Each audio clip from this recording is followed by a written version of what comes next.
Assalamualaikum warahmatullahi wabarakatuh. Selamat sore. Perkenalkan nama saya Naufal Abdurrahman Madani, perwakilan dari kelompok 4 yang akan mempresentasikan hasil kerja kelompok kami dan saya sebagai presenter kelompok 4. Baiklah, untuk judul proyeknya yaitu implementasi K-means clustering untuk pemetaan segmentasi konsumen pada suatu mall.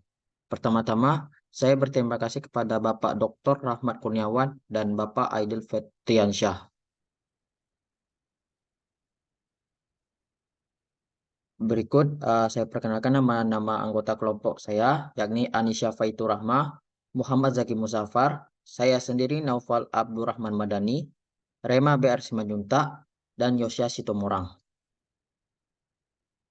Di sini kita akan membahas background atau latar belakang, metodologi, testing dan result, dan conclusion. Pertama, di bagian latar belakang. Dalam menghadapi persaingan pasar pada saat sekarang ini, perusahaan perlu untuk memikirkan cara mencapai target dan menyediakan layanan yang diinginkan oleh pelanggannya. Salah satu kunci utama dalam pengembangan usaha adalah menganalisa kebutuhan pelanggan dan melakukan analisa segmentasi pelanggan sebagai sarana untuk mengidentifikasi dan menganalisis berbagai kelompok konsumen dalam sistem, sehingga dapat menyediakan berbagai jenis pelanggan dengan metode pemasaran yang khas dan meningkat kepuasan mereka. Salah satu teknik yang paling berguna dalam analitik bisnis untuk bisnis perilaku dan kategorisasi konsumen adalah customer segmentation. Untuk proses segmentasi konsumen dengan data mining dapat diestimasi melalui profil konsumen yang dilakukan dengan menggunakan algoritma clustering untuk segmentasi pelanggan mall. Untuk memastikan cluster yang lebih akurat, kita dapat melakukannya dengan algoritma K-means yang didasarkan pada pemisahan data, menemukan sentroid awal sesuai dengan distribusi data. Dengan menggunakan teknik clustering, pelanggan dengan sarana, tujuan, dan perilaku yang serupa dikelompokkan menjadi satu cluster homogen. Bagian yang kedua yakni metode penelitian. Objek penelitian ini menggunakan data customer segmentation yang bersumber dari website kaggle.com dan kami melakukan sedikit modifikasi untuk data tersebut. Penelitian ini menggunakan salah satu teknik data mining yaitu clustering dengan algoritma K-means. Dalam menggunakan clustering dengan algoritma K-means, dibutuhkan beberapa langkah yaitu yang pertama, tentukan berapa banyak cluster yang diinginkan. Yang kedua, tetapkan sentroid secara acak untuk masing-masing K cluster. Yang ketiga, hitung jarak semua pengamatan ke masing-masing sentroid. Yang keempat, tetapkan pengamatan ke pusat sentroid terdekat. Yang kelima, temukan lokasi bar sentroid dengan mengambil rata-rata semua pengamatan di setiap cluster. Dan yang terakhir, yang keenam, ulangi langkah ketiga hingga kelima hingga sentroid tidak berubah posisi. Testing dan result. Yang pertama, tahapan awal. Dalam mengimplementasikan K-means, kami menggunakan data dengan dua atribut. Untuk memulai, kami menggunakan dataset konsumen yang berisi 4 kolom. Kami menggunakan kolom cluster untuk menampilkan grup yang berbeda pada dataset dengan tujuan untuk melihat apakah algoritma menghasilkan pengelompokan secara dekat.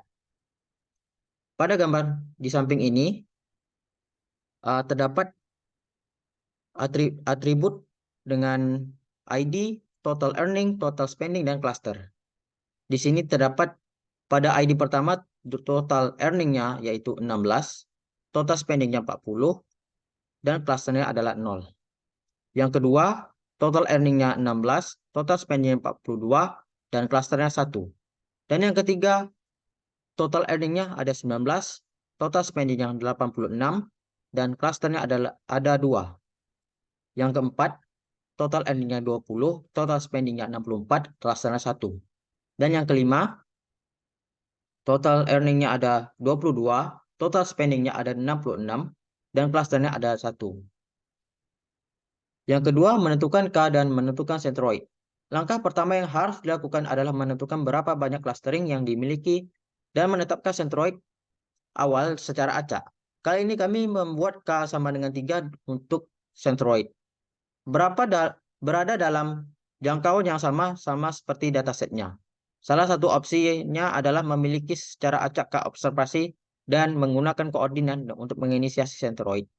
Nah, di sini pada gambar di samping, ini hasil dari menentukan sentroidnya.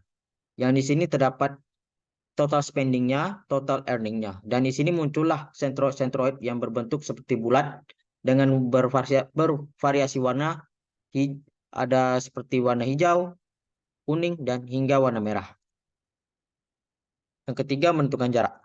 Tahapan ini kami menggunakan jarak antar sentroid dan titik data yang akan menghasilkan error yang paling sedikit.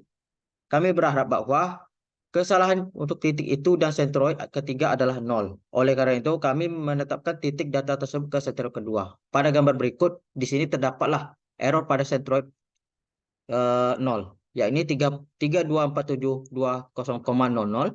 Sentroid yang ke-1 3076516,00. Sentroid kedua yakni 0,00. Dan yang keempat, menentukan sentroid.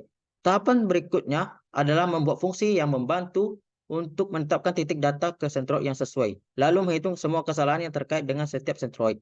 Dan kemudian memilih salah satu dengan nilai terendah untuk penetapan.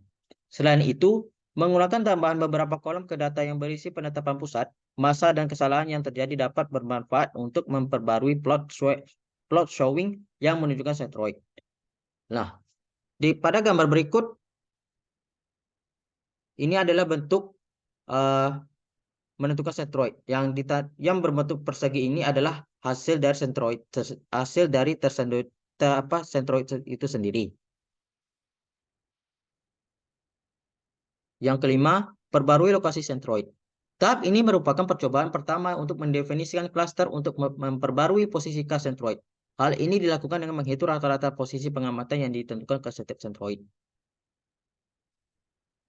Di sini, pada gambar berikut, total earningnya yang pertama yakni 22,62500, total spendingnya 55,500, yang ke-1 37,400, total spendingnya 18,400. Yang kedua 54,34,0,426, dan total spendingnya 63,638298. Dan hasilnya berikut seperti pada gambar di bawah ini. Dan yang keenam, ulangi langkah ketiga hingga kelima. Dilakukan perhitungan kembali jarak ke setiap sentroid, menetapkan pengamatan dan memperbarui lokasi sentroid sehingga muncul klaster terbaru seperti pada gambar bawah ini. Di sini adalah bentuk total. Di sini adalah lokasi sentroid yang telah berubah lokasinya dan menetapkan pengamatan dan memperbarui lokasi. Dan di gambar berikut adalah hasil sebelumnya. Di sebelah kanan dan sebelah kiri adalah hasil setelah sentroid itu diperbarui lokasinya. Hasilnya, dengan menetapkan elbow rule, yang merupakan heuristik dapat membantu dalam menentukan jumlah klaster. Jika menganggap garis yang ditunjukkan di atas menggambar lengan, maka elbow adalah titik belok.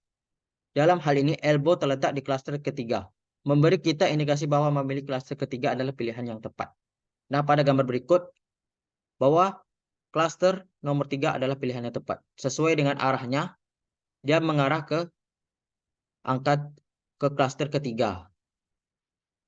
Dia akan menurun dan semakin menurun.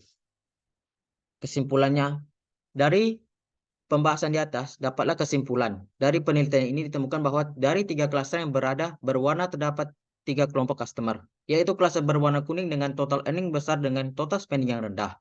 Klaster berwarna merah dengan total earning kecil sedang dengan total spending sedang besar. Lalu ada klaster berwarna hijau dengan total spending sedang besar dengan total earning sedang besar. Dalam penelitian ini, penulis telah menjelaskan ide-ide di balik algoritma K-means dan memberi implementasi sederhana dari studi kasus ini dengan Python. Dapat disimpulkan bahwa algoritma K-means sangatlah mudah dipahami dan mengingat kesederhanaannya, K-means adalah pilihan yang sangat populer untuk memulai dengan analisis clustering. Ini saja hasil presentasi dari kelompok kami. Saya selaku presenter mohon maaf apabila ada kesilapan kata yang saya sampaikan. Saya akhiri dengan wabillahi taufiq walhidayah. Wassalamualaikum warahmatullahi wabarakatuh. Selamat sore.